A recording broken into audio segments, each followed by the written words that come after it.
Captain Picard. Priority 1 message from Starfleet coming in on secured channel. My Readier Room.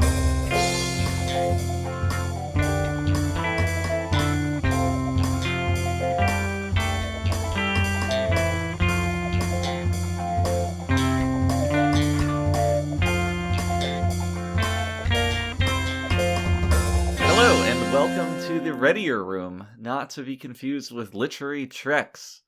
Ours is the only Star Trek TNG rewatch podcast with actual on-set insights from those who were there to see the magic happen back in the 80s at Paramount Studios. My name is Mitchell Mells, Chief Consultant of Services, and with me is my life partner, Brandon Hobbs, former Head of Resources Management. Brandon, how are we doing this week? Finest of all weeks. Wow, we're doing great, Mitch. We've got a particularly interesting episode to talk about this week. We do. I am always very excited to talk about episodes, but when they're interesting, it's even more exciting. And it is. That's true. But before we get into that, we have to honor tradition and protocol. Gotta follow proto and get to this week's question of the week, which comes from somebody on Twitter, actually, sent in the question this time. This comes from user Cream Me Up Scotty on Twitter. And Cream Me Up asks, of all the alien species in the Next Generation that are not, quote-unquote, just humans, so I assume he means like that episode where all the beautiful people dressed in white that were they were aliens, but they were still human beings, essentially. Yeah. Well, does this include, bipedal aliens with prosthetics? I assume they are fair game. Oh, okay. So he asks, of all the alien species in TNG that are not just humans, which species is the most erotic? He asks. Which I thought was erotic, which I thought was a very, very interesting question, as they all tend to be. But more importantly, I thought that this was almost the perfect question for you to answer. I read this and I'm like, that's a Brandon question. I have kept lists about this kind of thing for quite a while. I think that's really the thing that attracted me to Star Trek in the first place. Going back to the original series is just the sexuality of the aliens, right? Right. It's watching Star Trek from a sexuality perspective opens up the show in a lot of ways. Something I learned from you. Right. I will say that watching Kirk, make out with the very attractive Romulan woman in that one episode kind of did something to me. It awakened something in me that it can never be put back to sleep. Hence the decades of further study. Right. In any case, we're not talking about the original series, right? We're talking about TNG here. Right, specifically TNG. So I guess I want to start out asking, kind of a question response here. That's, is it that the aliens themselves display erotic behavior, or that the aliens are pleasant to look at from an audience perspective? Well, let me bring up the tweet real quick, and let me scrolling through, scroll. It's what he says is, of the alien species, which is the most erotic. So it's not quite clear what he meant. I would think my impression of the question would be, which seems like the most erotic society, like not which is the most aesthetically appealing or sexy alien, but which of their customs and their laws and how they interact with other aliens and themselves involves the most eroticism. Yeah. So I'm going to give you an answer, Mitch, that may seem a little bit boring. Okay. But it actually really neatly ties into this episode. I'm going to say the Klingons. Okay. And that's because it seems even, mundane activities can be considered sex in Klingon culture, such as, a male and a female standing on the bridge of a starship and screaming at each other.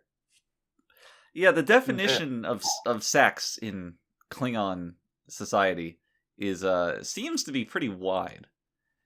Yeah, and that's why I would consider them to be the most erotic, because they're erotic almost all the time to each other. So yeah, there you go. I mean, I think case closed on that one. I agree. I think it's having heard your answer, it makes a lot of sense to me, because you think of like Klingons, famous Klingons throughout history, and they're just beings of raw, sexual magnetism. Right. It's really hard to get away from that for the Klingons. Yeah, and who wouldn't want to be ravaged by a Klingon? Exactly. It's something we can all enjoy. So, excellent question. Yeah. Excellent thank question. you, cream me up, Scotty. Yeah, it's really good. And I want to remind everybody, like Cream Me Up utilized here, you can ask us questions not just through our email, which by the way is the readierroom@gmail.com, capital T, capital R, capital R, but also through our other channels such as Twitter. Leave a comment on the YouTube videos. We can field your questions from there, and we're always polling you guys for whatever great and interesting thoughts come through your mind. So please do not be shy. Okay, so that will do that for this week's question of the week, which brings us to the episode of the week. And I've been trying really hard to keep my mind straight. This is the 9th episode of Star Trek The Next Generation, called Q and Seek. And it's a Q episode, as the title would imply. It really, I'm trying to figure out what phrase they were trying to play off of here. I mean, obviously it's hide and seek, but it doesn't really rhyme, does it? No, it might be like hide and seek and destroy, maybe. And they just left the latter third of that to be implied. Out. Yeah. Well, you got to think a little bit. Star Trek's an intellectual show. Yeah. I mean, you do have to be somewhat smart to enjoy this show, right? And such as having heard of hide and seek, and seek and destroy. Yeah. So it's title aside. If I'm not gonna judge the episode by its title, the book by its cover, because if I did that, I don't think any of the Q episodes would ever be good. But well, I don't know if I should tip my hand on this one, how I felt about this episode. Oh, you want to keep it secret? Well, I like having things that I know and you don't know. I get that. I get that. Well, I mean, I'm just gonna go ahead and say, not a really solid episode. I guess I'll join you on that one. It's another really good concept that's just muddled down by baffling decisions. Mostly in the dialogue, honestly. Yeah, the dialogue in this episode is uniquely bizarre, is how I would categorize it. But I don't know if I even love the premise of it all that much. I guess once I get away from how the writing handles the premise, I can give it more credit. But to me, this episode just has a lot of really ill-fitting character moments, largely due to the nature of its premise. And I wouldn't say it's the nature of its premise, though. I think this could have been done without those bizarre character moments, and I think, a good 3 or 4 characters just feel completely off here. Yeah, but one of those characters is the one around whom the plot revolves, right? Yeah. So I'm tempted to blame the premise for that, because to execute what they were going for with the character drama in this episode, they basically just had to take the principal character and backstab him and replace him with some kind of look-alike that's just doesn't act the same at all. But we're speaking in a lot of vagaries, so we might as well get into the actual details Yeah, let's happened. start with our famous summarizing of the episode. It's our most bountiful milk.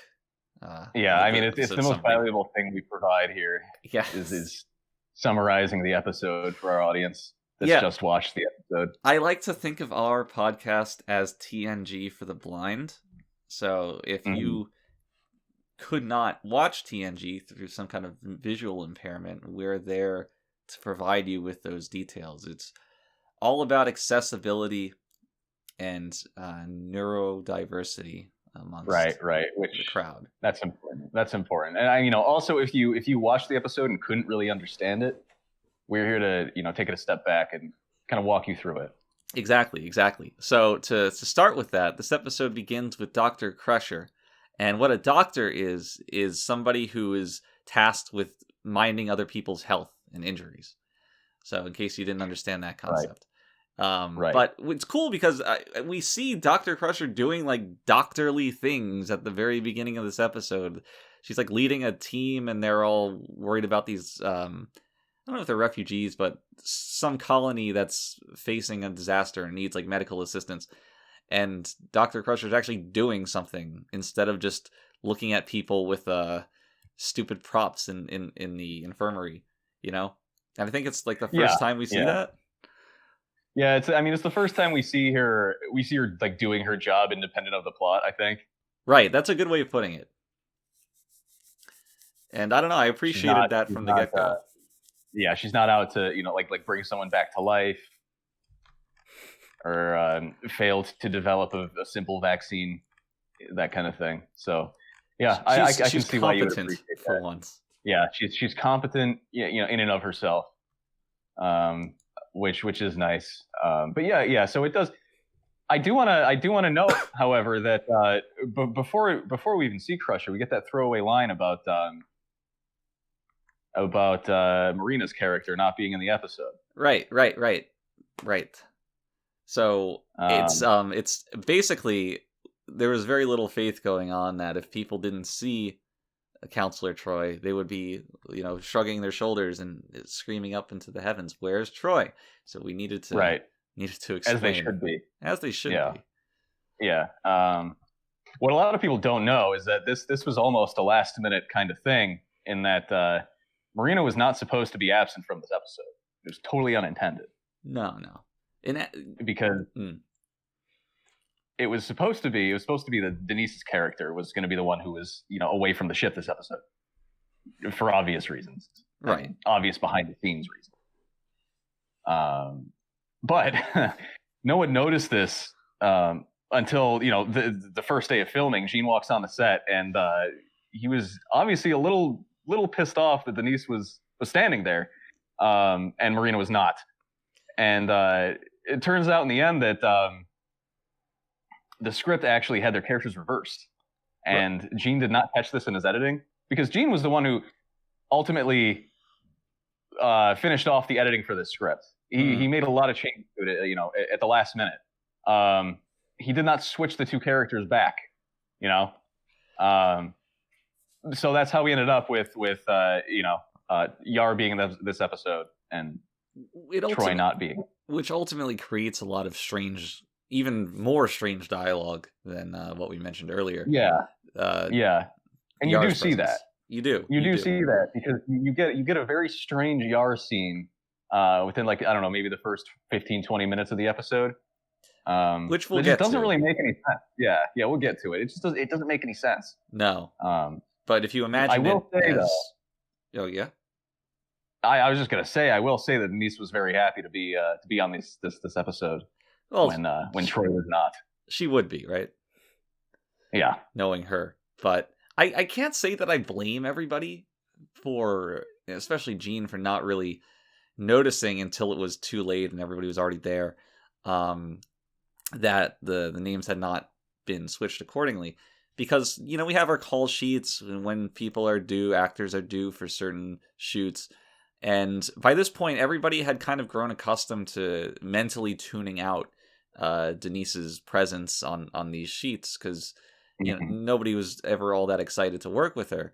So right.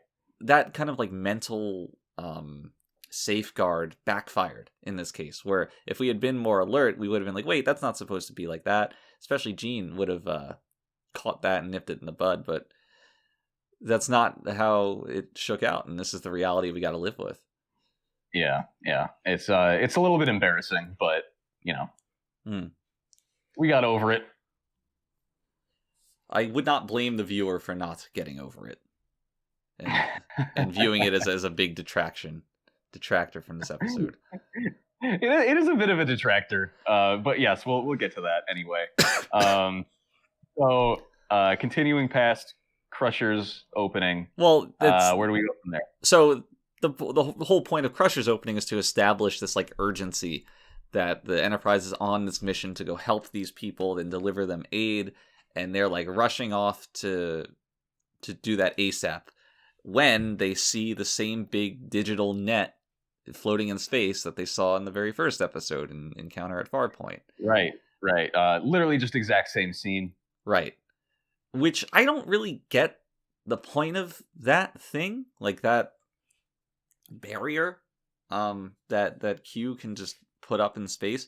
It seems very low tech for somebody like him. And what I mean is that it's like when you use a net to catch fish, you kind of do that because you can't just like reach in and grab the fish, right? It's going to elude you. You got to trap it in a net.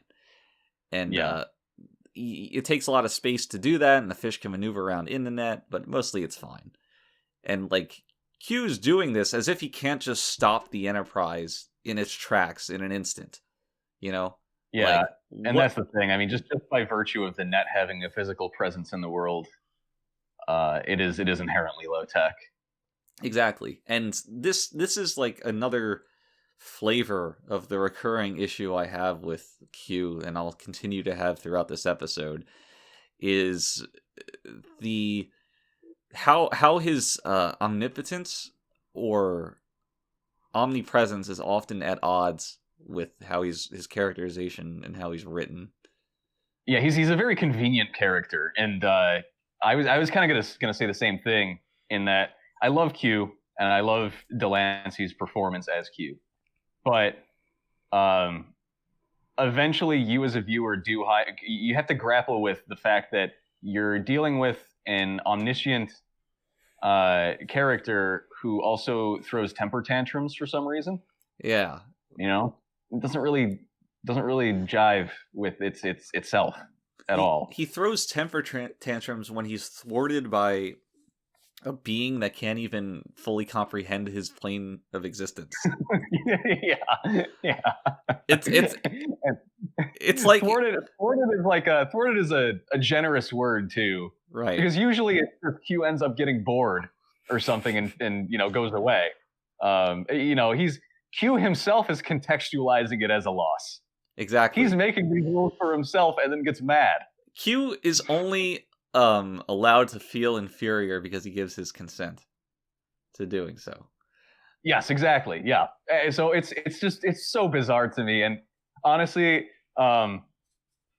if not for Delancey's performance as Q, it would have just been absolutely awful. Just a terrible idea. They should have never made this character to begin with. See, I don't love his performance so much. I think he gets stronger and more consistent and handled better as the show goes on. But in these earlier episodes, I can't call it anything but just ridiculous. I think he's already so much better than he was at Farpoint. Yeah, but I still don't think it's in the realm of anything good. I don't know. I don't agree with that. I don't agree with that. I don't find John Delancey to be all that charismatic of a screen presence, I guess. Well, I think your opinion might be colored by what we had to go through with it, but yes, that's true. You can never separate the art from the artist, unfortunately. Yeah, not when you're that close to them. No, definitely not. But it's all just kind of hokey. I think the Q stuff. I love that. It works. I think he pulled it off really well. When it works, I think it works in spite of itself. Where you're kind of like, you kind of chuckle and give like an eye roll, and you're like, all right, all right. No, I really think it's I think Delancey is a highlight, and anytime a Q episode comes up, I'm excited to see him. I mean, the little exchange they have on the bridge at the beginning of this episode, where Picard says something like, "Oh, you seized my vessel," and Q just responds back to him and repeats it over and over: "Seized my vessel, seized my vessel." I just thought it was the funniest thing. I don't know. It's funnier to me hearing you recap that. Now, I didn't dislike that scene by any means, so I'm not trying to shit on that specifically, but it didn't strike me as humorous as apparently it did with you. Yeah, I don't know. I thought it was funny. It's Q. My opinion of Q scenes can really run the whole gamut. Sometimes it's like actively good, especially later on, as I intimated before. Sometimes it's just fine, and I have no problem with it. And sometimes it's like really bad. And the parts where I think it's really bad are usually where like Q's getting his comeuppance and he's throwing these temper tantrums. Yeah, those are the scenes where it all kind of falls apart from me, because I think like the arrogance that a lot of the other scenes are predicated upon, like the arrogance from Q, needs to be maintained to really enjoy that character. Like Q's not a character I want to see get his comeuppance all that often. It's kind of defeats the point. So we go in like these cycles where we have these fun Q moments, and he's kind of ramping up and he's being mischievous. Oh, and then he gets comeuppance and acts like a complete moron child, and we cycle back to the beginning where it's like, all right, I'm kind of done with Q for now. And then he comes back, and I'll give him another shot, and he fucks it up again, and we go back to the start. And it's the need to have like these villains of the week and just neatly finish off their story. So it's like, of course, the Enterprise has to win. Somebody has to win, and of course, it has to be the Enterprise crew. Whereas you can't, God forbid, you do a more nuanced story where these two forces aren't directly antagonistic to one another, and it has more layers than that. But in the early seasons, that's just not at all what they were going for with the Q stuff. Mm-hmm. Yeah, I mean, eventually, what it does become is just Q ends up being written like a child with god powers. He's like that episode of The Twilight Zone where that kid has like control of the whole town. That's exactly what it is. And if the background of his character was written like that, if he wasn't an omniscient godlike being, I think that would have been fine. It would have been. Yeah. Or like don't write the normal scenes of him being like kind of a witty, knowledgeable, arrogant guy. Like rewrite those scenes to better fit the potential of this person to go and have a temper tantrum, Mm-hmm. You got to make these things connect somehow. But this, I mentioned before about the nature of the Enterprise's interactions with Q and how they're antagonistic and there's a winner. This episode in particular really, really not pissed me off, but it really annoyed me about that, because they could have handled this exact plot line with this exact premise with a lot more nuance that paid respect to the characters and more or less accomplished the same thing without needing to resort to basically melodrama in the end of Q's demise and comeuppance. Yeah. The whole script was just really poor, I think. Yes. Conceptually, like I said, it did go through several rewrites, to the point that I think the original guy who rewrote it didn't even want his name attached to it. I am blanking on his name right now. Well, reasonable considering it's not attached to it. He was around a lot, so I can't remember his name. It'll come to me at some point. We'll be talking about an episode next week, and you're like, I got it. It was Richard Kane. Whatever. Yeah. Well, he and Gene were not on speaking terms after this episode for quite a while. So it's easy to see why. Yeah. One of the more bizarre moments, which I'm not going to attribute to the writing because I'll get to it in a moment, is Q's first manifestation onto the bridge, because he shows up once they put that energy net down. And with the first moment we see Q, he's depicted as like 3 snakes coming out of an energy hole of some sort. Yeah, and I totally didn't even remember this, because obviously we're on set, we're not watching these special effects. Right. I can't remember the last time I had watched this episode. It must have been 15, 20 years ago, somewhere around there. So watching this again, that really took me by surprise. The 3 snakes in place of Q. Yeah. Very bizarre. They put in like a really rushed fix-it line about like, you saw me as the serpent from this alien planet. Like he references it being some alien species, but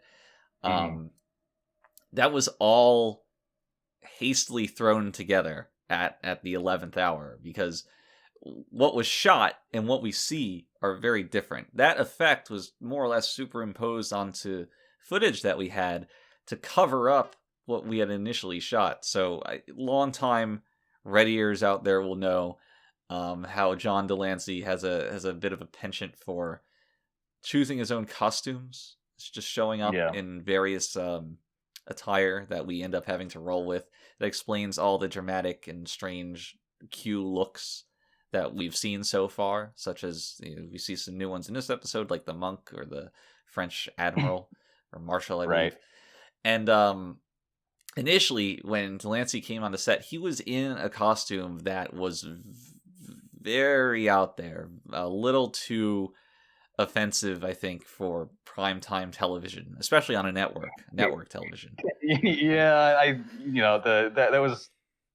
I think all of our jaws dropped when we saw it. Yeah, when he came on set wearing that, and we filmed it, and we definitely recorded the dialogue, which we were able to use those recordings over this new special effect to simulate. Yeah, that scene, and I don't want to say the details of it. If you want the details, John Delancey's live journal has his autobiographical take of his time on Star Trek, and I'll let you give him the traffic to go find out the answer to that.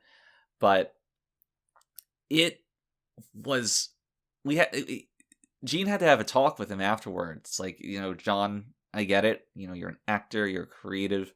I really value your input. That's why we had you back. But you can't do this again. Just absolutely not. And it would have been a disaster.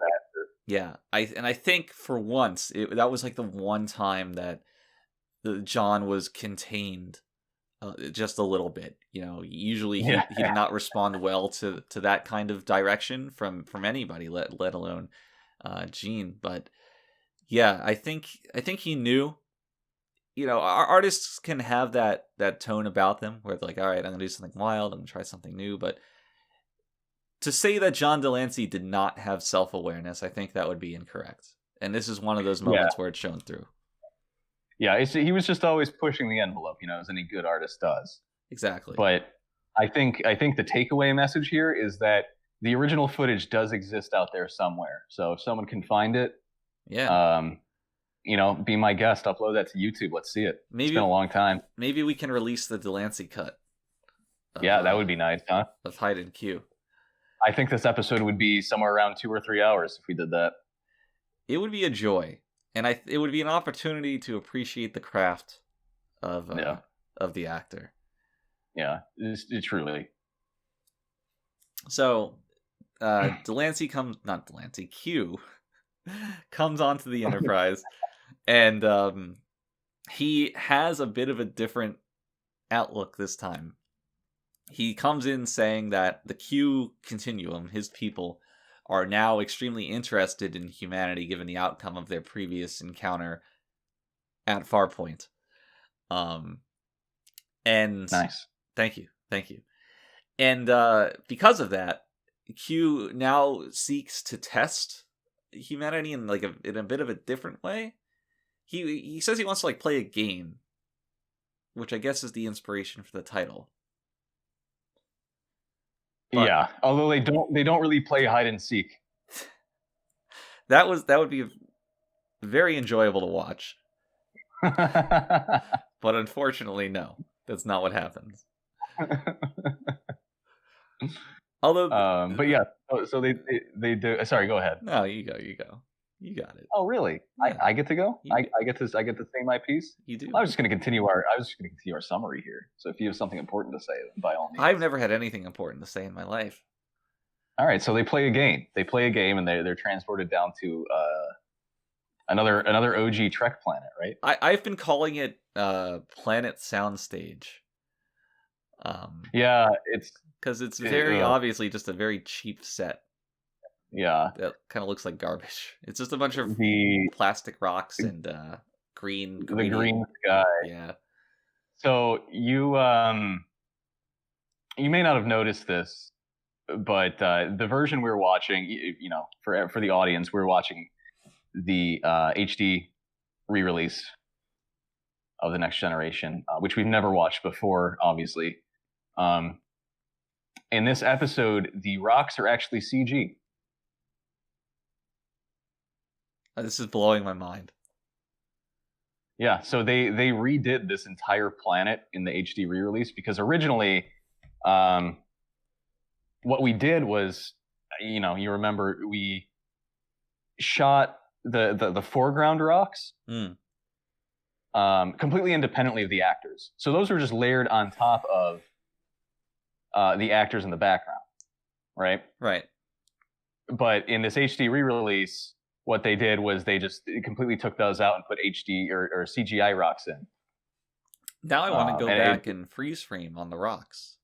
You have to. It looks completely different. It's wild. Huh. I didn't pick up on that when I was watching it. It actually looks a lot better than it did originally. So as bad as it looks now, imagine that just 2 times worse at least. And that's how bad the original set looked and the original episode looked. Well, a full 2 times worse. Jeez. Yeah. That's double worse. It's double worse. So it's I'll forgive the look of the set, cheap as it may be, because I don't think that's what's the most very important here. They're trying to do a bunch of more character drama than action on this, so it's whatever.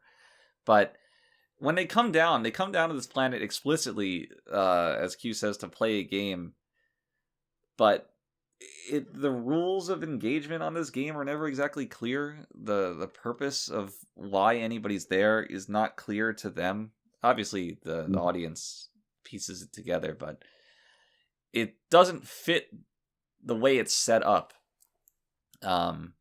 as any kind of intellectual, ethical, or emotional challenge for anybody.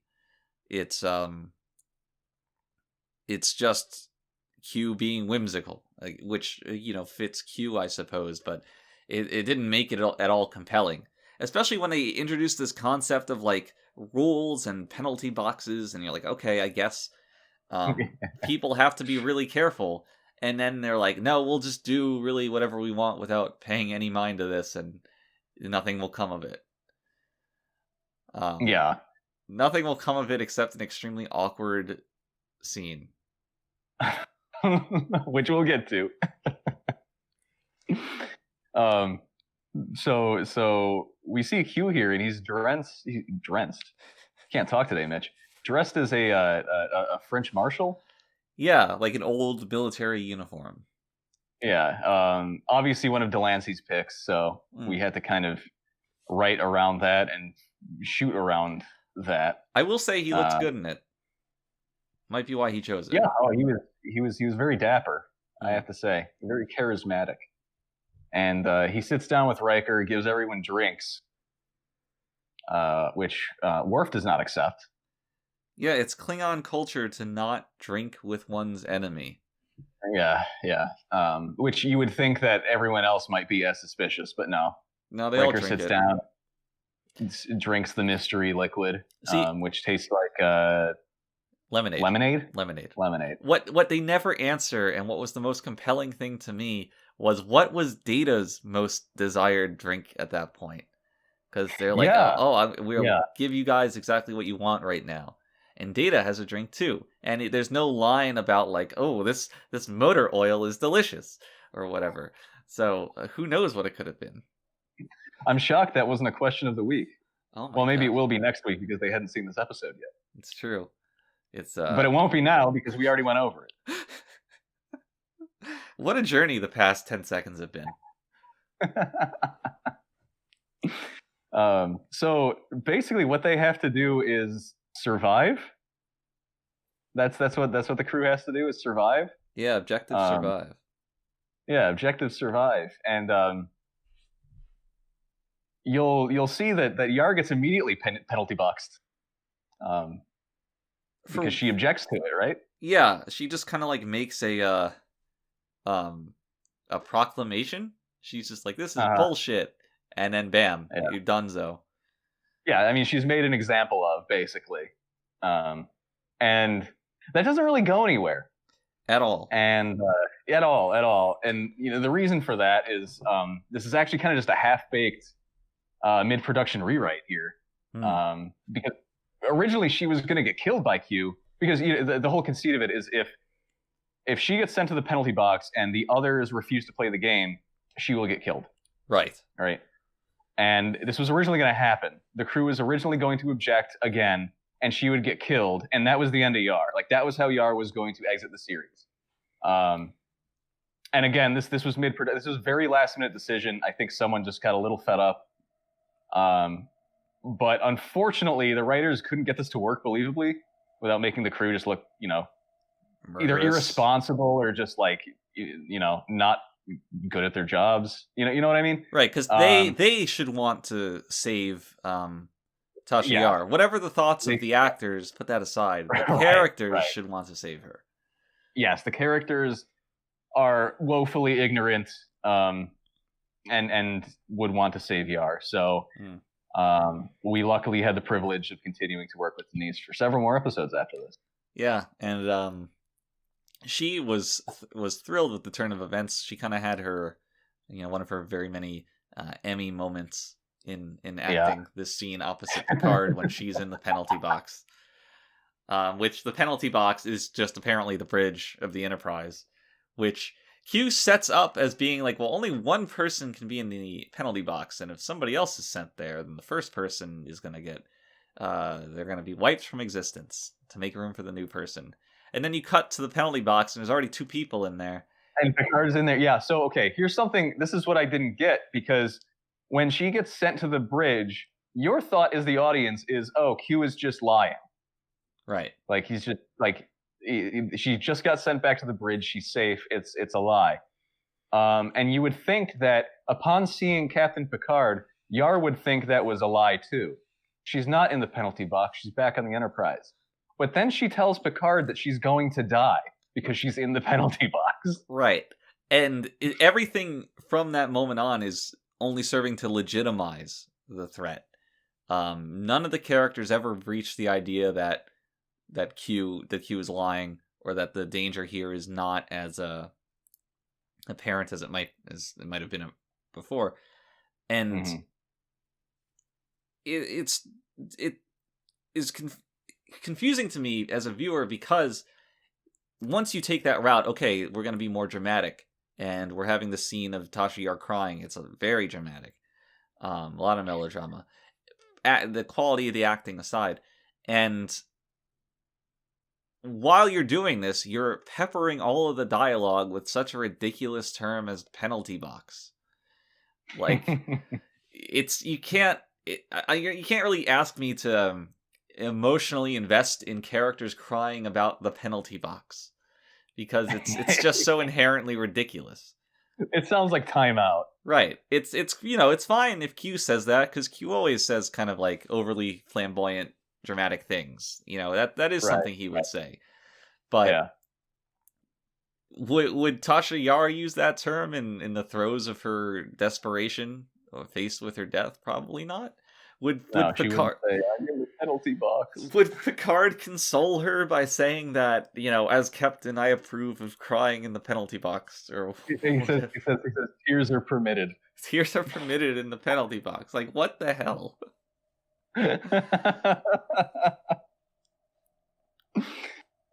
Really, an unpleasant scene all around. It's worth rewatching just to see every dramatic attempt that Denise Crosby makes throughout the scene, because it's very clearly like, I took an online course of dramatic acting, and she's a terrible actress. it's so bad.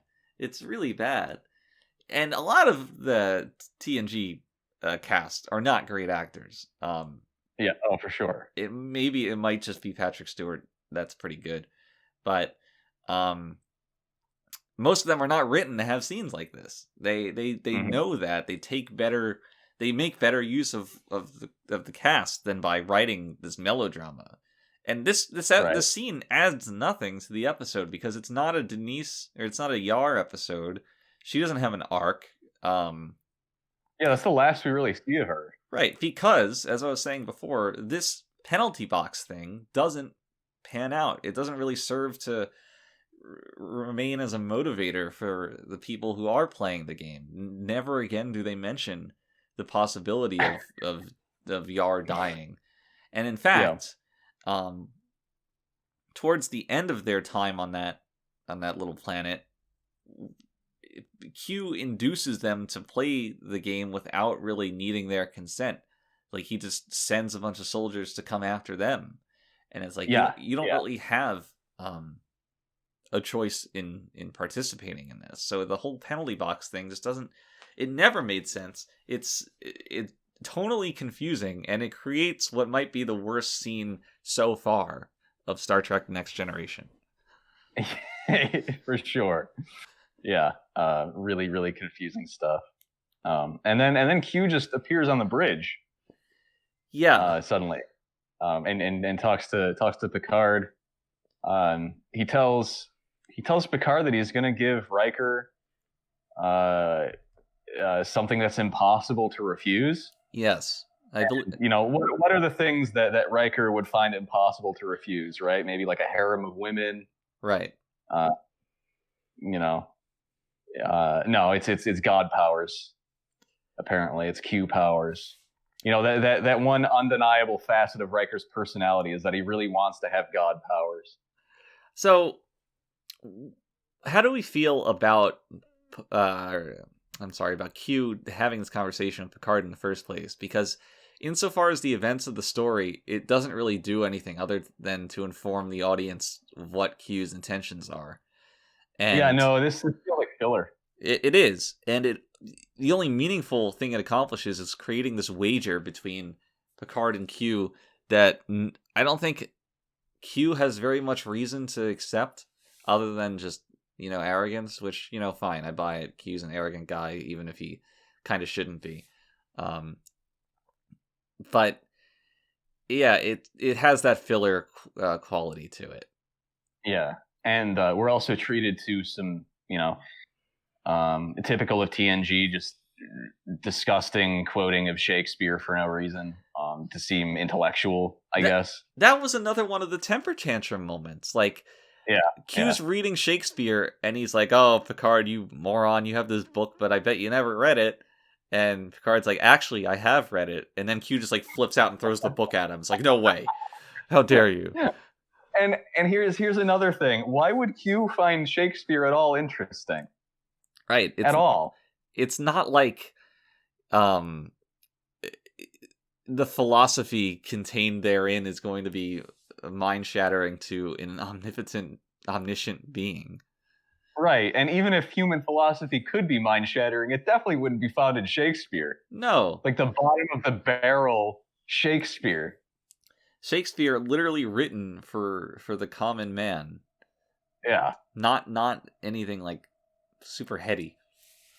Right, and this is just a reflection of, I guess, society where we've kind of propped up Shakespeare to be something more than he was, and TNG constantly uses it to, I don't know, appeal to its audience in some way. Oh, I'm not sure what. Picard is cultured. He likes Shakespeare. Yeah, right.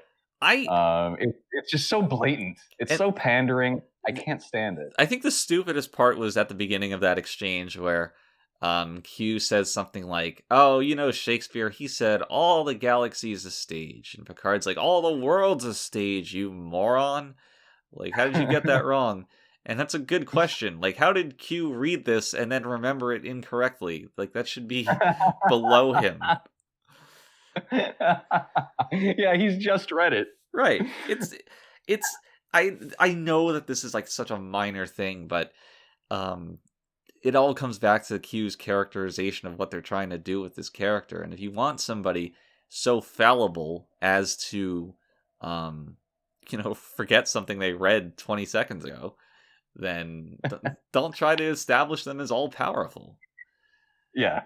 And yeah, he's at odds with himself for sure. And it conflicts with like the message of the episode where it's like, oh, the Q continuum's all knowing, but they don't know about the human factor in the equation. Like, oh, humanity's so special or whatever. But it's like, it's not really that. It's more of just the Q continuum is apparently a bunch of incompetent blowhards. Yeah, they just suck at what they do. Right. I mean, I guess that explains why the galaxy is not controlled by them. Oh, God. So then we cut back down to the planet's surface, right? And the soldiers you were talking about, Worf is doing reconnaissance on them. Which was some great physical acting from Michael Dorn. Really beautiful. We first see them from a distance, and they look like normal soldiers, and then Worf gets right up close to them, and they're like these weird pig monkey things. Right, and they're snorting and like just dribbling around. Yeah, just being as disgusting as possible. And obviously, something the audience isn't going to know here is that in the original script, these were just normal people. They were going to be dressed up as French soldiers, right? I guess the French thing came later, but they were meant to, eventually, they eventually became these French soldiers that would attack the crew on that planet, in line with Delancey's French marshal. But they didn't have like masks and prosthetics and whatnot to be these monsters. Yeah. That's basically the point. They weren't monstrous, right? The issue is for quite some time by that point, had been receiving just a deluge of, I guess, fan mail complaining about Picard's French patriotism, right? Right. We've commented on this quite a few times as something that you don't see a lot later. And that's because at some point this issue made its way up to Gene, and that point was with this episode. Right. And I guess he pretty much agreed with that the sentiment, and he was a little pissed off, I guess, that Picard was being written that way to begin with that that French aspect to his character. So this episode, he personally goes to the costume designers and he tells them to just make these guys as disgusting as possible, just grotesque, And I remember him not being super satisfied with the end result. He thought it was still like just a little too conservative, but I think he wanted them to have more of like a frog monster look. Yeah, which would make sense, right? Right. But I don't think he really explained that well enough. I'm not sure. Well, you know how it is. A lot of times Gene makes a demand of you on set, and you're like, all right, Gene, I got it. And then you just kind of like file that one away and go about your business. Yeah, that's true. That's true. I do want to bring attention to, speaking of just stupid things being said in this episode, the number of times people say animal things. In reference to these... Yeah. Did you pick up on that? I did not pick up on it as being obtrusive to my experience, but I suppose you're right. It's a very commonly used phrase. It's very stupid. I think, God, I can't remember who says it. I know Denise says it, or I think Denise says it at some point. Riker says it. It's all over the place. Yeah. that's the only way they refer to these things is as animal things. It is weird given the fact that they regularly encounter alien species that could more accurately be described as animal things than these guys. Yeah, we saw that a couple episodes ago with the two delegates. Those were definitely animal things. And they're always respectful of them. You know, they're like, the Talarians, whatever their name of their species is. They don't call them like animal things behind their back. But I guess because they're associated with Q in this time, they lose all respect for them, and they're just things now. They're things. I will say though that these animal things and the French slant to them leads to what I think is the most legitimately funny moment of Star Trek so far, TNG. I actually laughed sincerely at this. The crew eventually comes back to the Enterprise, and they're reporting to Picard on what happened, and they're like, "Oh, we met these soldiers," and Picard's like, "Soldiers? What were they like?" And Data starts to say something, and he's like, "Actually, sir, I think you would find this aesthetically displeasing, so I'll just write a report on it." And I don't know what it was, but I actually found that to be pretty funny. I'd made a note of that too. It was funny. I'm not sure if I thought it was. I thought more that it was funny or more that it was kind of out of place, but it was funny. It was. It's a rare, intentionally humorous Data line from season 1 that is actually humorous. Actually funny, yeah. Yeah, I definitely agree with that.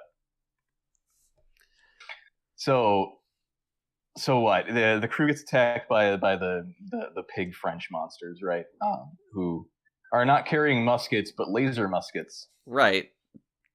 For some reason, to up the stakes, I suppose. It's kind of like the Ferengi pool noodle electric whip school of space weaponry. But it starts off with them just... Oh my god, this was really dumb, by the way. So it starts off with Worf doing reconnaissance work, like we said. And then he comes back and reports his findings. And Riker has this idea, like, wait, if they just have muskets and we have phasers, then we'll just have an easy victory. So I'm going to test out my phaser on this rock and make a large explosion just to test if Q disabled our phasers or not. And it's that, recklessly stupid moment that draws the attention of the soldiers to create some kind of conflict between the two of them. It's like... Yeah, so no reason to do reconnaissance at all. Like, Worf should have been pissed when he got back. Exactly. Because Riker blows up a rock and Worf, pounces. He's like, all right, drop your weapon, whoever you are, And just had no idea what Riker was doing. Could have blown up Worf's spot and just outed him while he was doing his recon work. It's such a subtly stupid moment, because it's on the surface it's kind of clever, Riker's thinking things through. Is like, all right, if Q did this and he wants this to be a challenge and we're mismatched this way, then the logical conclusion is this. And it's like, all right, these characters are thinking, but really nobody's thinking, because it's such a dumb thing to do. It slips by you. It does, which it speaks to how minor it is. I don't know why. I love complaining about these minor things, but man, that was weird. No, the show should really be striving to be better than this, I guess. Right. And this comes in an episode with a whole bunch of other similar complaints. So it's at home, I guess. But following this engagement where Riker draws the attention of the soldiers and the Enterprise crew comes out ahead, they win. Q teleports everybody but Riker back to the Enterprise, which is where they report their findings to Picard. And Riker and Q share scenes together. No. Wait, just one correction. Isn't it Riker that teleports everyone back to the bridge? No, because this is before he has his powers, I Oh think? yeah, this is before. Yeah, right. No, he gives him the powers, but then he teleports. Then Q teleports him back to the bridge, and then they're all put back on the planet again. That's right. Yes. There's a lot of back and forth here. But right. Okay. this is where we get the crux of the episode, that Q wants to recruit Riker to become a member of the Q Continuum because of the Q Continuum's interest in humanity. They want a human member to like explain human curiosity and hunger for knowledge, and, you know, their attitude, so they can better understand it. And this is where the episode completely goes off the rails for me, and people stop acting like anything resembling themselves or Starfleet officers, because the Enterprise's chief mission is one of exploration and finding new things in the galaxy, new races, making new relations. An invitation to them to join the Q Continuum should be like the most intriguing offer they've ever heard. Absolutely. They should be completely on board with opening up relations with not only this new race, this new species, but one from that is extra dimensional. And instead of seeing this as an opportunity for growth or discovery, the two things that the Q Continuum praises humanity for in this episode, they just take it as like an extremely insulting, antagonistic offer and throw it right back in Q's face. Right, they're mad because Q got one over on them. Right. Last time. Yeah, it's ridiculous. It's ridiculous. And not only that, but Riker has to become someone he is absolutely not in order for the conflict to even work. Right. Which that's going to ramp up in future scenes, but from the beginning, in record time too. Oh, record time. But from the beginning, absolutely nobody even entertains the thought of breaking bread with the Q Continuum. It just harkens back to every bad thing Q said about humanity in Encounter at Farpoint, and it's like, yeah, Q's right.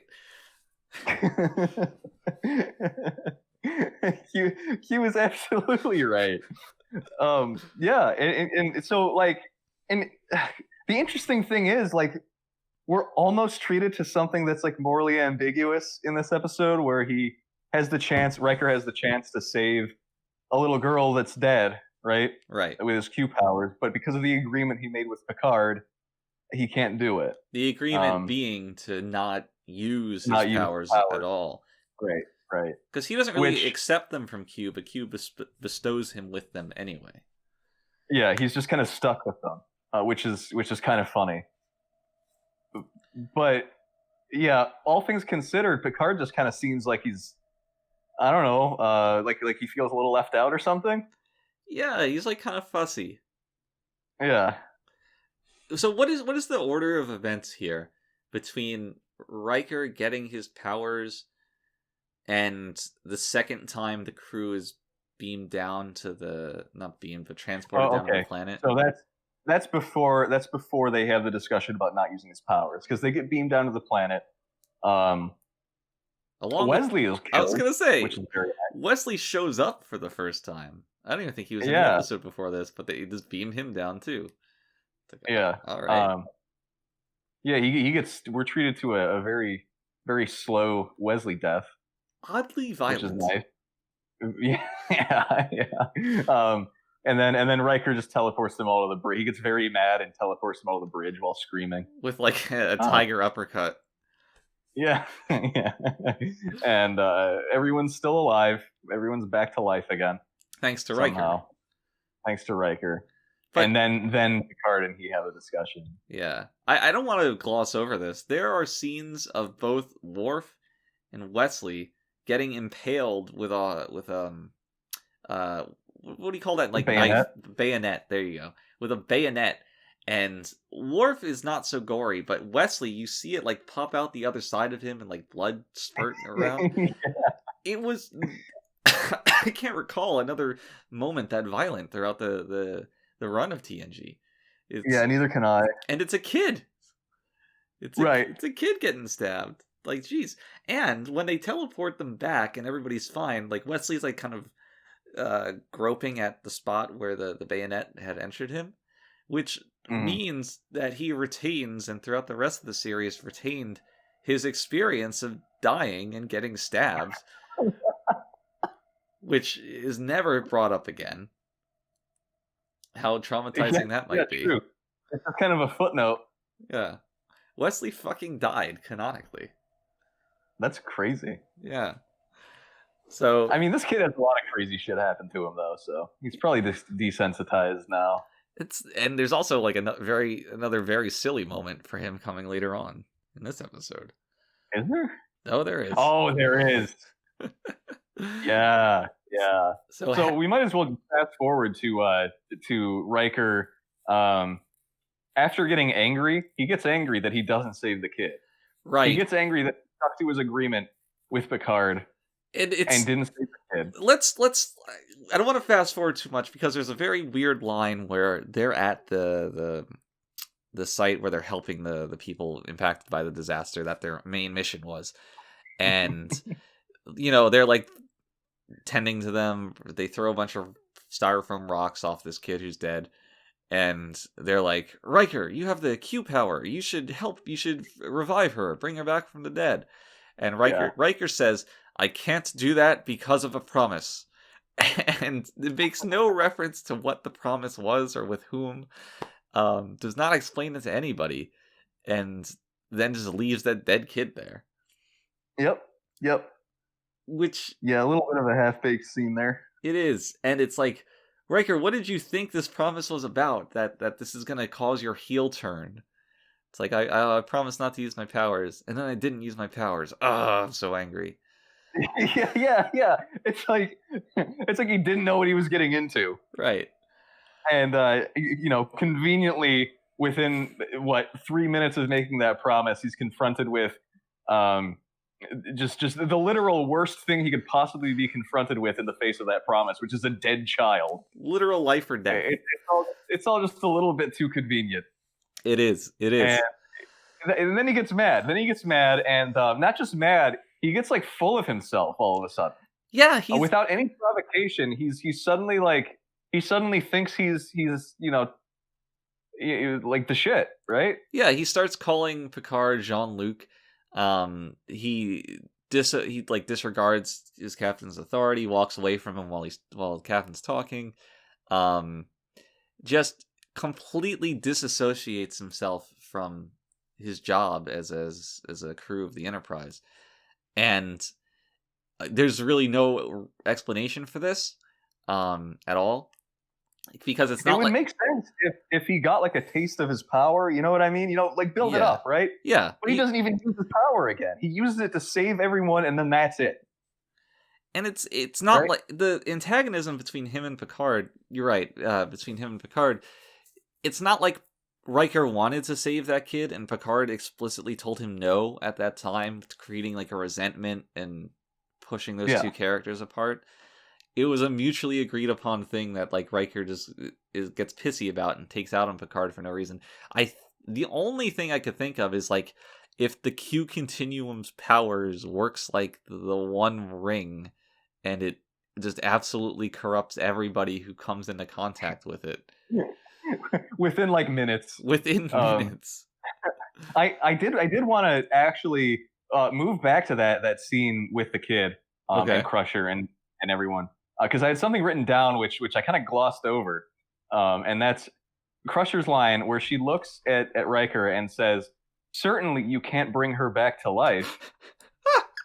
I don't think I need to explain why that's stupid coming from Crusher, who brought one of the black aliens back to life just a couple episodes ago. That's amazing. I was so busy focusing on like that child actor moving around while pretending to be dead that the impact of that line was lost on me. Yeah. I just thought that was really, really beautiful. It is just wonderful writing. So I'm not sure how we get to point A to B where Riker's fission from the crew inspires him to give them all their most desired thing in the galaxy, because that becomes his next thing. He's like, I'm gonna use my powers for good, and I'm gonna give you all what you want the most in life.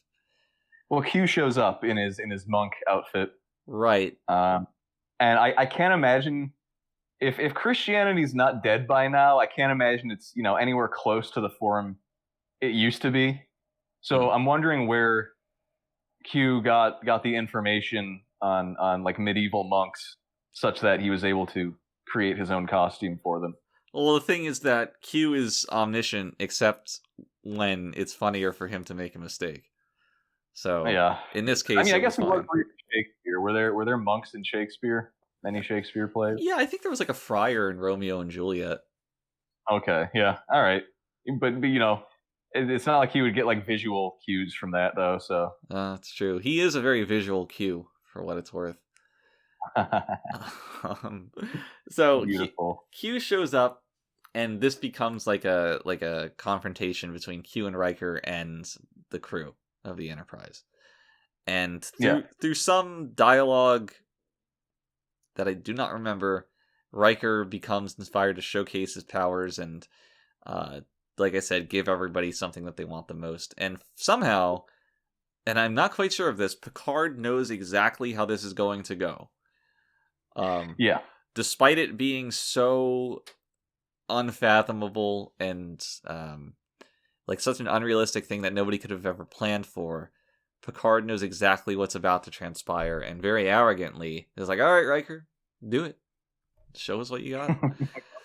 It's like, make our lives better, asshole. I dare you. And the scene plays out. Before we get into it, though, this scene, I think, was one of the ones that went under the most changes between how it was originally envisioned and what we ended up getting. Originally, because this scene was supposed to be a lot longer. Instead of like just knowing what everybody wanted the most, just from, I guess, prior experiences with them, Riker was supposed to use his powers to probe the thoughts of everybody in front of him on the crew. And it was supposed to be like kind of an invasive process, like Riker forcing his way into their minds to help them. And it's like, oh, you're causing them psychological trauma, but I'm doing it to give them something that they want. It's like, oh, it's kind of a moral thing there.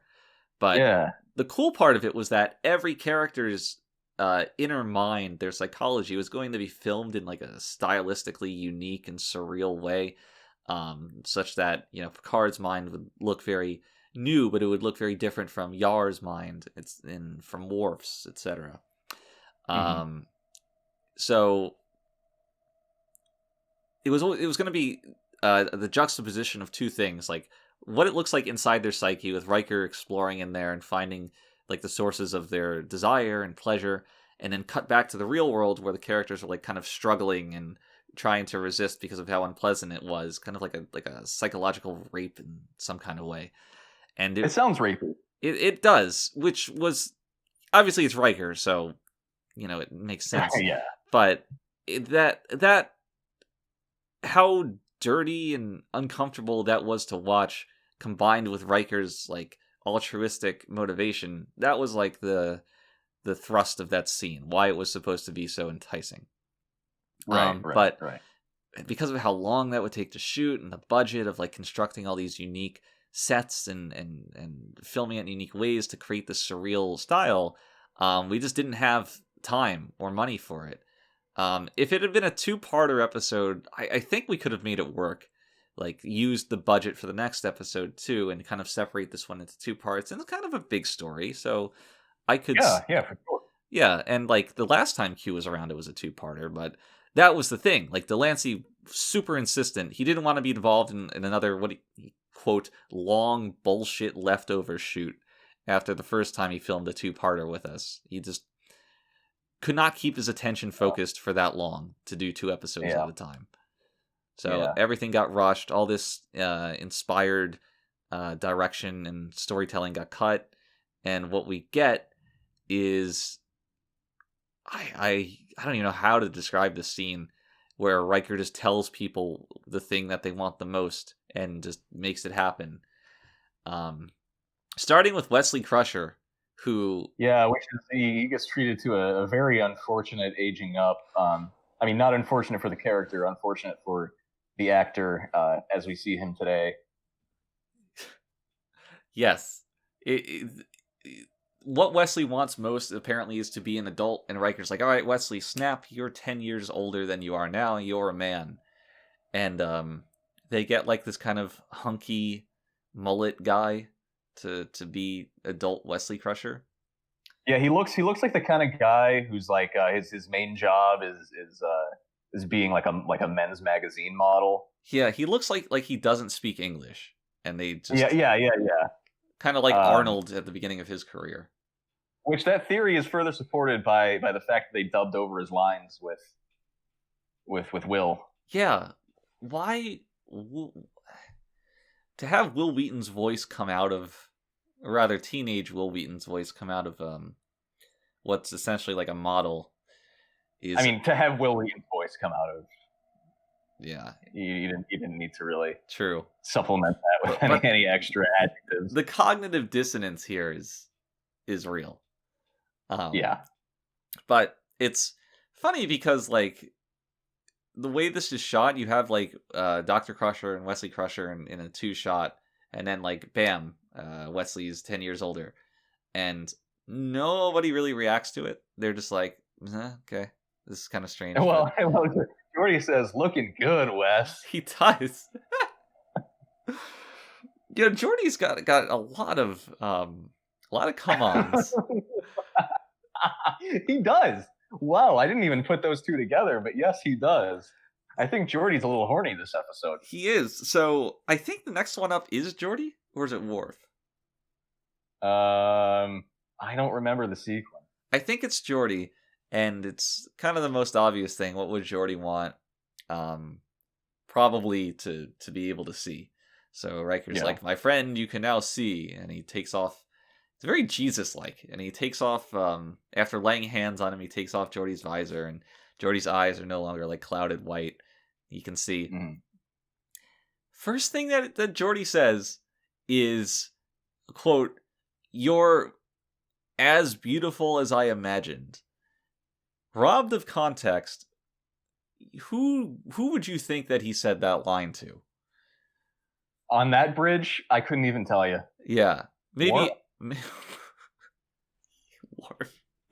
So he says that to Yar, of all people, Tasha Yar.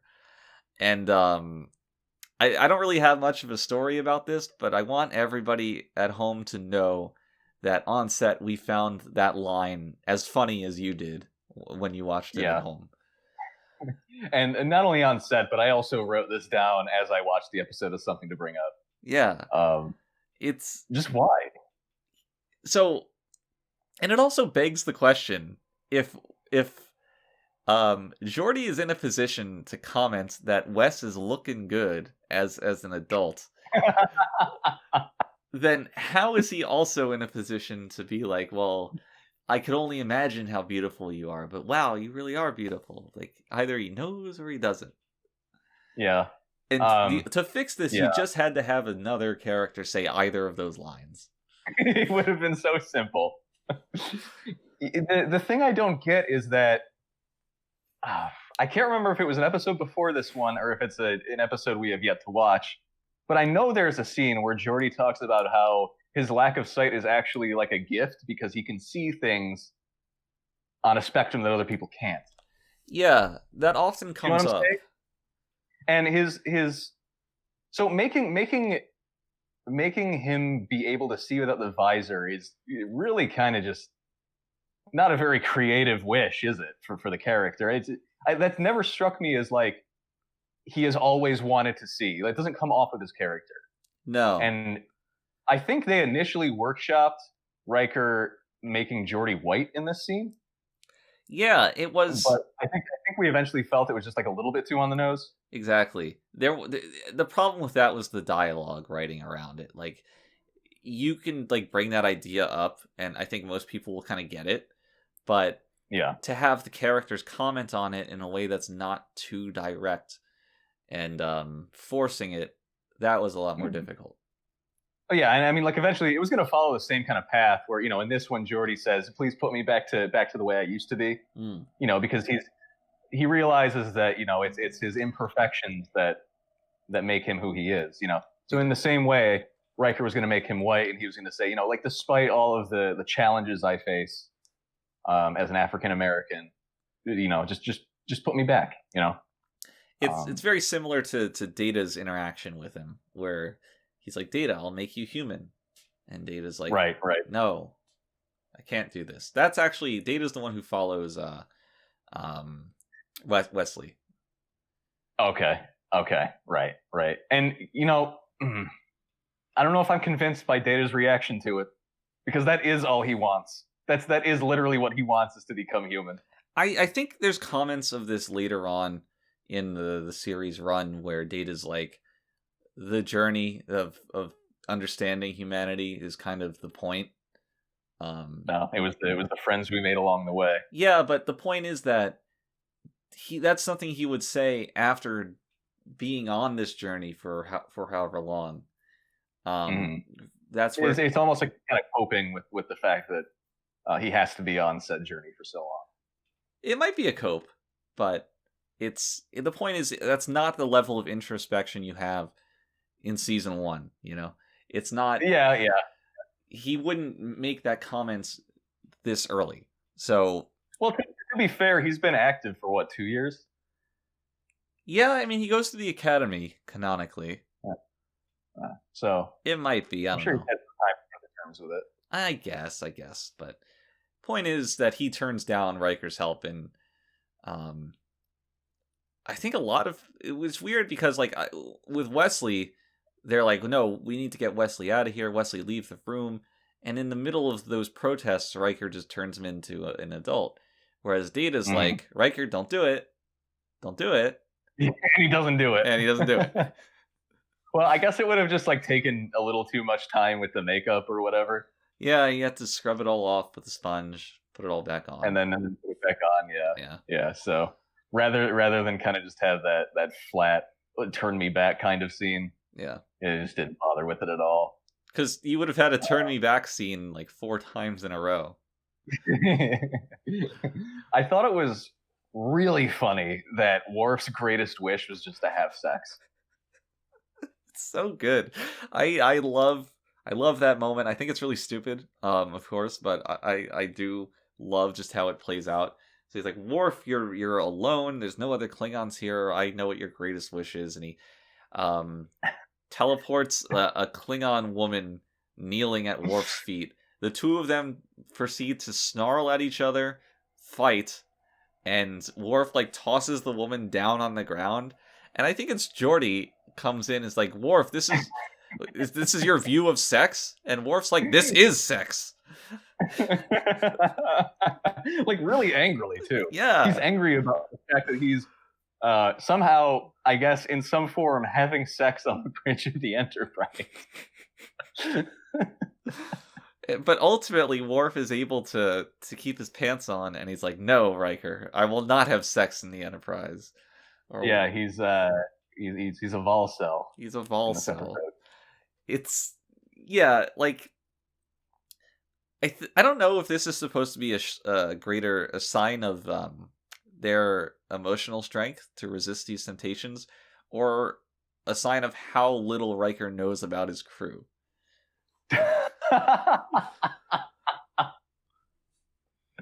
Yeah, because you could interpret it that way, couldn't you? You could. It's really just like, no, I didn't want this. What are you talking about? Riker, I'm allergic to sex. You know this about me. Did Yar get a scene? Yar did not get a scene, I don't believe. Neither did Picard. I don't know why it's a Jean-Luc. Right. But we got a real Riker over here. That's the thing, though. Going back to Picard like foresees all of this happening, where he's just completely okay with this. Where he's like, Riker. Yeah, he's so sure of just like the moral faculties of the rest of his crew that he can be so arrogant as to just say, "Okay, go ahead and do it."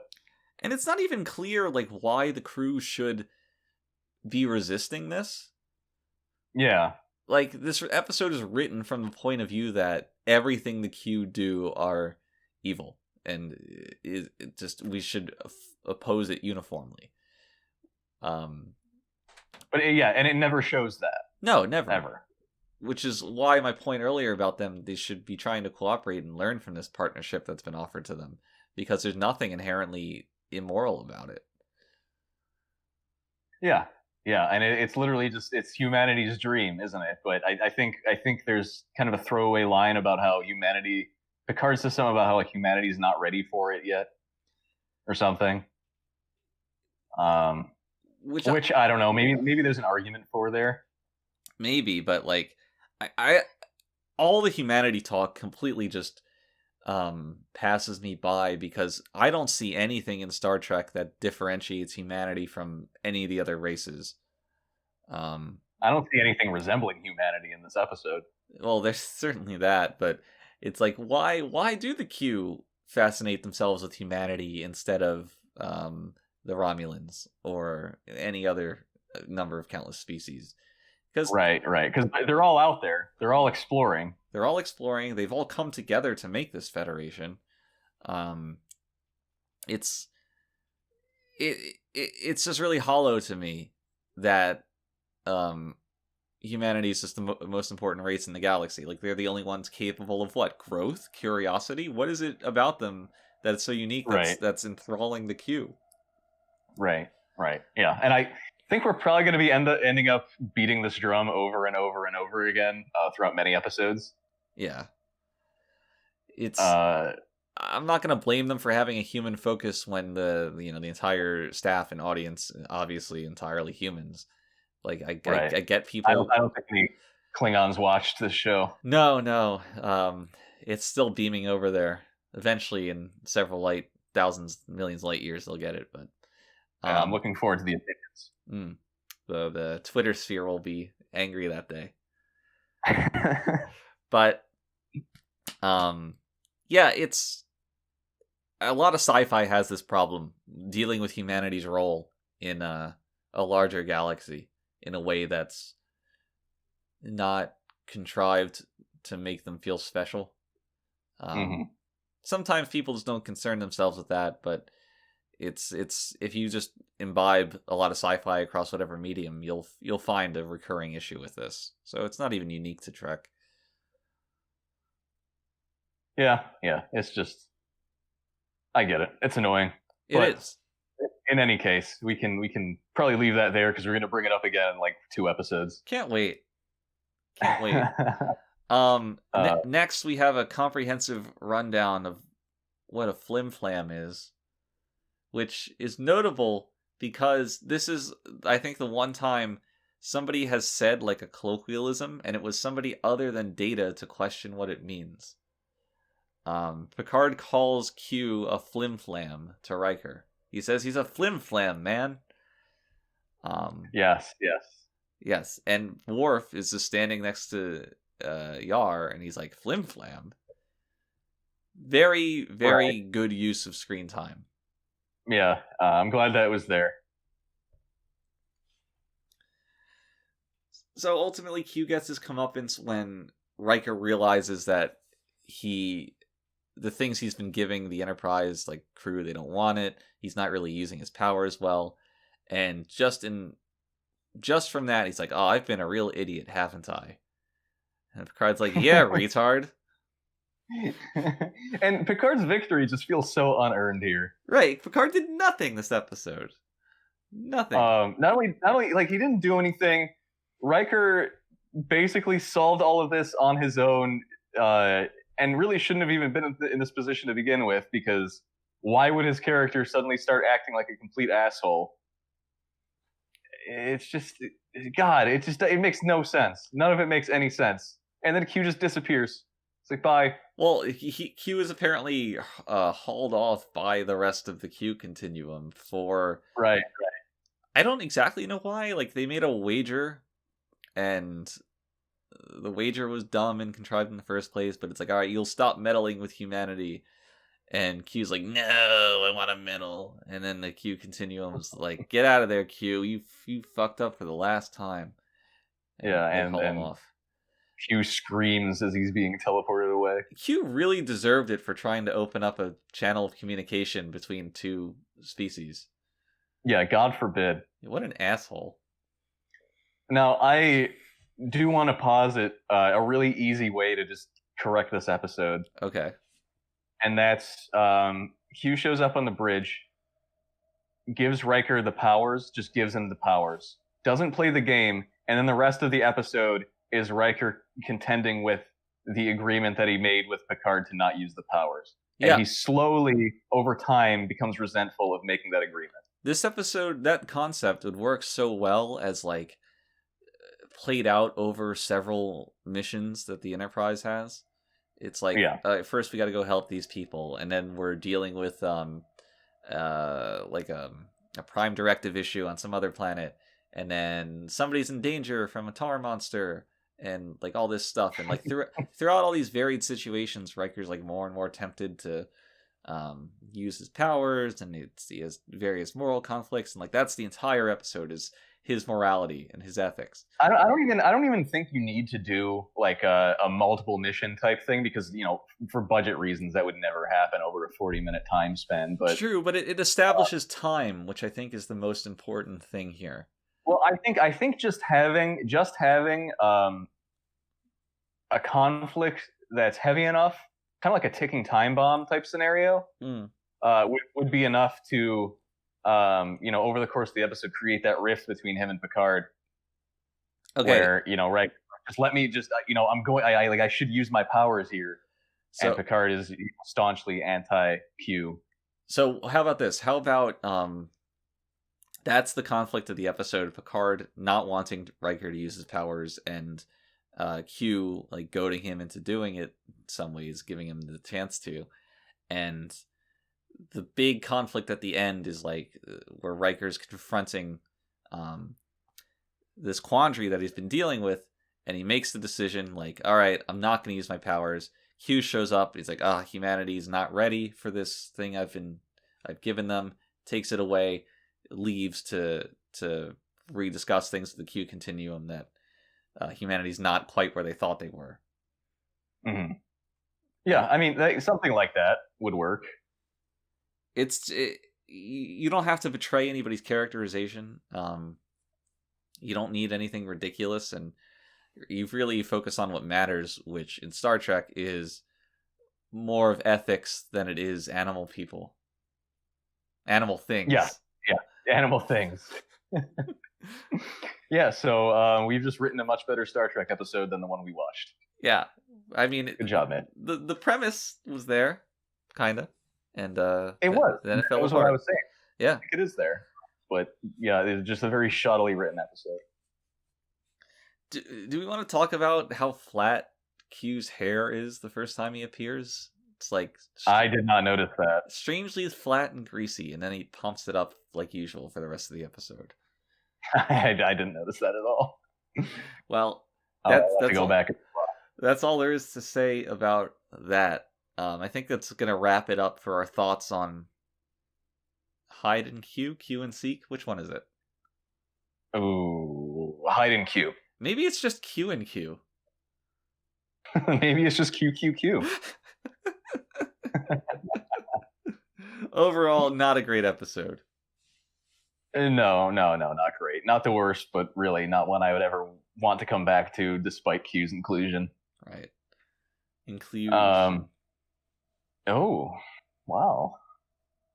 So let's move on to my little quiz for you for the week. I'm excited. I've been studying up, getting ready. I didn't want to embarrass myself again like last time, where I got Have you been readier? Not quite. I'm not going to besmirch the Readier name by claiming I put as much time into it to be readier than simply ready. I think this week I'm just ready. Okay. All right. Well, I think you might actually have a chance of getting this one. I love that. It's a much shorter one. It's going to be a fill in the blank. Okay. Okay. Single fill in the blank. So, this is from the movie Star Trek Insurrection. Okay. Okay. In one scene, Data turns to Worf and says, quote, Have you noticed that your blanks have started to firm up? Oh my god. Data to Worf. Data to Worf. Firm up. I am going to say that it's like something on his face, like his forehead, like some kind of muscle in his Klingon forehead that is part of his prosthetic. Frontal lobes, I'll say. No. Damn. It's not on his face. I can give you another shot if you want. Well, obviously, if it's not on his face, then the obvious answer to me is that it's still part of Worf's physiology, but it would be like his muscles.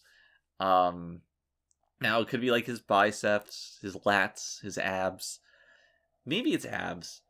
I do not know the context of this line at all. Now, I'm trying to think, is there anything it could be that's not Worf's body? You're gonna have to think outside the box just a little bit here. Okay, what if Worf is like growing plants and they're coming along? It's like, oh, Worf, your tomato vines are really starting to firm up. It's starting to firm up. Yeah. Well, that's a good guess. I'll say it's related to like some plant. Obviously, if it's some Klingon plant, I'm not going to know the name of it, but I'll say it's like a plant. Okay, all right. So here's the answer. Mm-hmm. Data turns to Worf and says, quote, Have you noticed that your boobs have started to firm up? I'm sorry? And the context of this is, if I'm remembering correctly, Troy asks Crusher this as the Enterprise enters like the atmosphere of some planet or something, and Data just witnesses this interaction and then turns to Worf and asks him the same question. So, what Troy asks Crusher if her boobs are firming up? Boobs are firming up, yes. How is that not just an extremely weird thing to say? Well, they're entering like a high pressure zone or something. Okay. And so, given the pressure, your boobs would firm up. Does that happen? I mean, it's still a weird interaction. Maybe it does. I don't know. It's still a strange interaction. It is. And I would hope by that point in the series, because Insurrection was one of the later films, wasn't it? Mm-hmm. I would hope that Data would be beyond, like, being a speak and spell. Think so. You think so. All right, so... But, no, Worf's boobs were not firming up. Do you know Worf's reaction? I don't remember Worf's reaction. Well, I would hope that Worf would be like, yes, thank you for noticing. And just take it completely in stride, as Worf is wont to do. It's been a long time since I've rewatched Insurrection, so... Well, hopefully we can have a special Readier edition of reviewing the Star Trek TNG films at some point. Yeah, one day. Maybe between seasons. Hey, there we go. Perfect for the chronology. Yeah. I'm very excited to have a whole 90 minutes to 2 hours of nitpicky complaints and sheer confusion. Yeah, looking forward to it. Well, I guess that's about going to do it for episode 9 of the Readier Room. I want to thank you all for joining us here this week, where we share our stories, share a little bit of our lives, and come out a little chuckier on the other side. So join us next week, where we're going to cover episode 10 of season 1 of Star Trek Next Generation. And until then, everybody, please stay ready. The troublesome little man-child.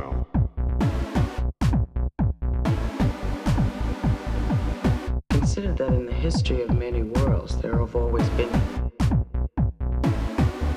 disposable creatures.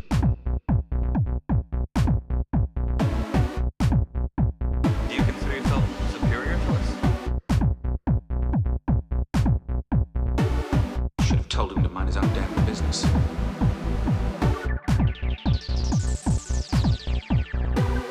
But I stroked the beard thusly. Do I not appear more intellectual? If you program. It's not a promising beginning.